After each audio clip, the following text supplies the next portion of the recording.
Welcome back to our channel. In this tutorial, we'll guide you through the steps to set your homepage in Google Chrome. Having a customized homepage can enhance your browsing experience. So let's get started. Step 1. Open Google Chrome on your computer. Step 2. Look for the three-dot menu located at the top right corner of the browser window. Click on it to reveal a drop-down menu. Step 3. From the drop-down menu, select Settings. This will open the Chrome settings page. Step 4. In the settings page, scroll down until you find the Appearance section. Click on it to expand the options.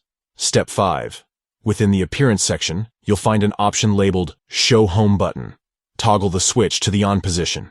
Step 6. Once the Home button is enabled, you'll see an additional option called Enter Custom Web Address. Make sure to check this box. Step 7. Now, it's time to enter the URL of your preferred site. Type in the web address in the provided field. And that's it. You have successfully set your homepage in Google Chrome. The next time you open a new tab or click on the Home button, you'll be directed to your specified website. We hope you found this tutorial helpful. If you enjoyed this video, please give it a thumbs up and consider subscribing to our channel for more useful tutorials. If you have any questions or suggestions for future videos, feel free to leave them in the comments below. Thank you for watching, and happy browsing with your customized homepage in Google Chrome.